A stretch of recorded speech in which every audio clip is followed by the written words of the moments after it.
Hello friends, good morning. এখন বাজে সকাল 6টা। আমি ঘুম থেকে উঠে পড়েছি। আজকে ছেলের স্কুল আছে, যেতে হবে।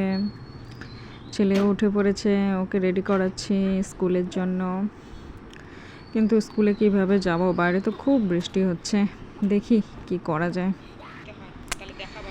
সকালে ওকে সবার আগে একটু 1 গ্লাস জল দিয়ে দিই খাওয়ার জন্য খালি পেটে।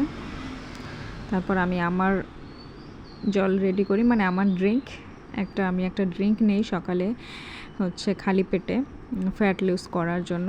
তো এখানে এই পাউডারটা না কাজ করে। তো এই 1 চামচ পাউডার আমি হালকা উষ্ণ গরম জলে 1 কাপ গরম জলে গুলে নিলাম।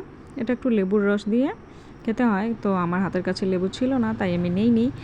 তো এমনিই খাচ্ছি। তো স্বাদটা খুব একটা খারাপ না, কিন্তু কোনো টেস্ট নেই। ঠিক আছে, কাজটা তো হবে, ওই জন্য খেয়ে নিলাম।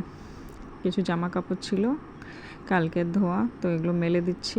এখন একটু বৃষ্টিটা কমে গেছে, স্কুলে তো আর যাওয়া হলো না, তাই ভাবলাম কাজগুলো সেরে রাখি।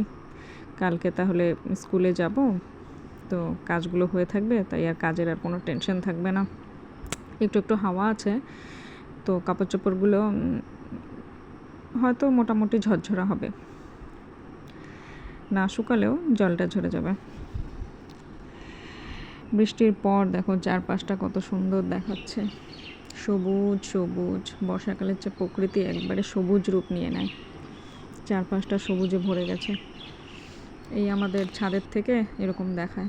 আর এই দেখো ছাদের এই কোণা এই পাশটায় আমি একটু কলমি শাক লাগিয়েছিলাম আমার ছেলের খাওয়ার জন্য খিচুড়ির সঙ্গে। তো হয়েছে, এখন নতুন নতুন পাতা বেরিয়েছে। আর এই যে আমার অ্যালোভেরা গাছগুলো ছোট ছোট ছিল কয়েকদিন আগে, বর্ষার জল পেয়ে একদম বড় সড়ো হয়ে গেছে। Bye bye.